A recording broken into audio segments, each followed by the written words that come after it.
Привет всем выдумщицам и фантазеркам! Программа «Зеркальце» снова в эфире. Если тебя не увлекают походы по магазинам и шопинг, то попробуй сделать обновку сама. Что для этого нужно? Покопаться в шкафу и приложить фантазию. Меня зовут Юлия, и если вы помните, в прошлой программе я вас познакомила с настоящими генераторами дизайнерских идей – Маша и Настя.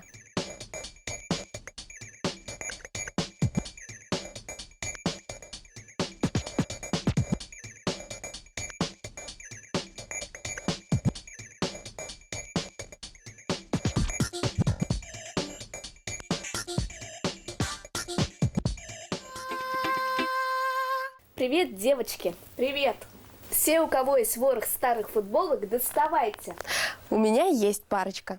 Держите.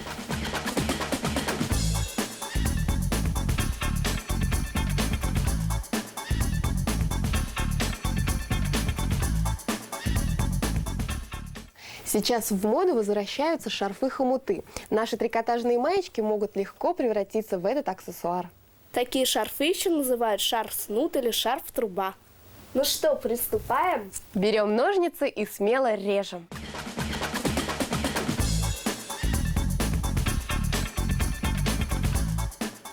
Режем наши футболки на полоски шириной 2 сантиметра.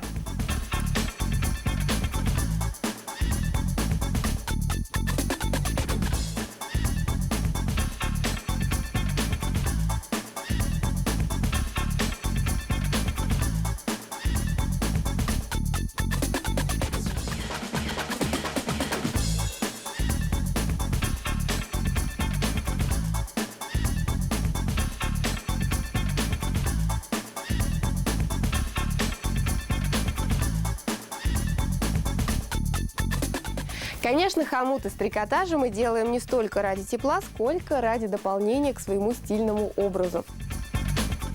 Сам шарф был придуман для защиты от пыли и ветра. Его носят в жарких странах и повязывают, как правило, на голову, чтобы на сухом пыльном воздухе сохранить волосы чистыми. Когда шарф стал исключительно декоративным предметом, модницы стали повязывать его на плечи, на талию и на бедра. Французы носили и носят на шее шелковые платки и знают сотни способов, как их завязать. Кстати, они называются кашне. Это переводится «прятать нос».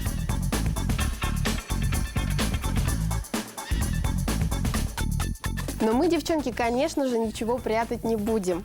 Да. Только не делайте полоски слишком узкими, потому что вот такая трикотажная ткань на месте среза сильно скручивается. Кстати, о змейках. С иудейского слово «шарф» переводится как «ядовитая змея Серафим». Ничего себе! Странное название. Наверное, в то время шарфы были очень колючими.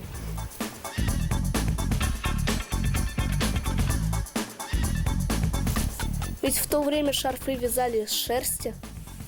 Но умение вязать нам сегодня не понадобится. Наш будущий шарф мы просто сплетем. Думаю, и у вязания, и у плетения найдутся свои любители. Каждые пару лет где-то появляются претенденты на книгу рекордов Гиннесса. Они вяжут самые длинные шарфы в мире. То 32 километра в длину, то 52, то все 60. А прадедушки современных шарфов 2000 лет назад вообще были просто кусками ткани. А в современной женской моде они появились благодаря мужскому гардеробу, причем солдатскому. Девчонки, дерзайте и смело режьте свои старые футболки, превращайте их вот в такую вот лапшу.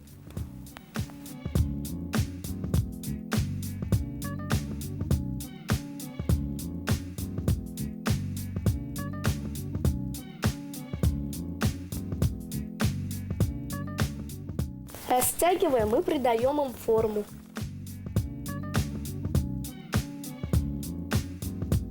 Футболки больше не узнать, остались одни хвостики. Сейчас мы их раскладываем параллельно.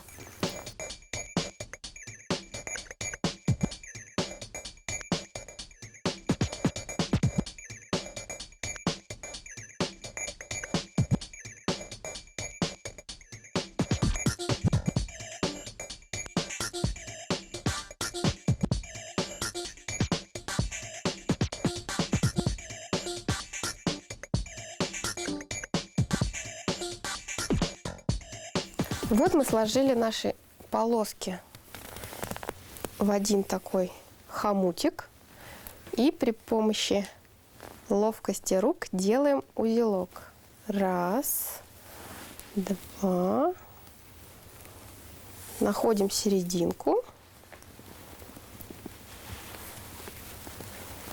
Так, и у нас получается вот такой вот узелочек. Маш, помоги-ка. Вот. А это место, где у нас швы, мы спрячем при помощи такой же полоски.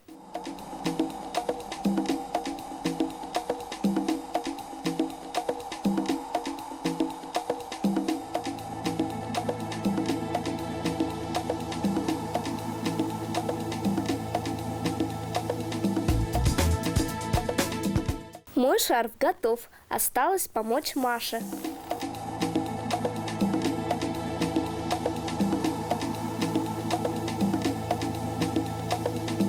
Завязываем узелки. Они должны быть как можно меньше.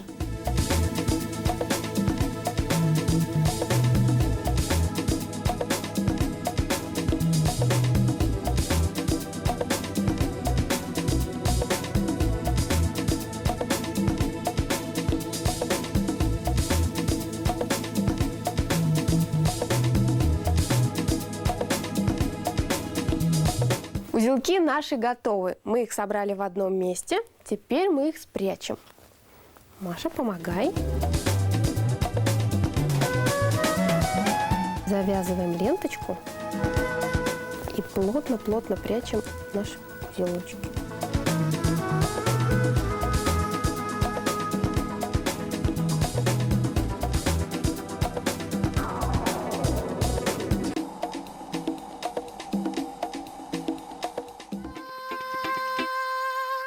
Наш желтый шарфик мы украсим красной лентой. Берем самую длинную.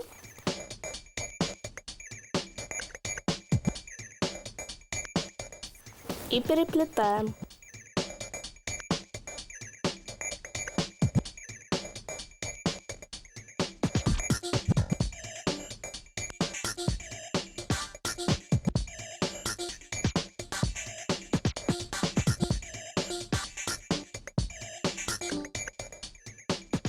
Обматываем наш шарфик на расстоянии между полосками по 2 сантиметра.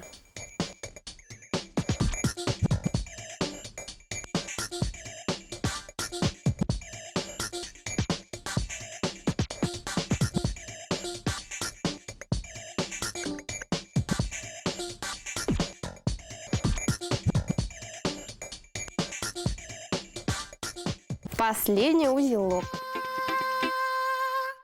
У нас все готово. Смотрите, что получилось. А для этого нам понадобилось всего 2 футболки и немного фантазии, правда? Пока играет воображение, можно придумать еще сотню способов плетения таких шарфов. Ну что, примерим?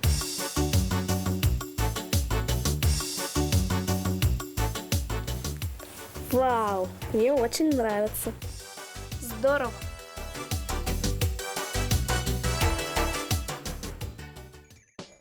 Итак, что нам сегодня понадобилось, кроме идей смастерить модный шарф? Разноцветные трикотажные футболки. Мы их разрезали узкими полосками и переплели между собой. Соединили концы шарфа и спрятали этот шов под оставшимся трикотажным лоскуточком. Вуаля! Шарф готов!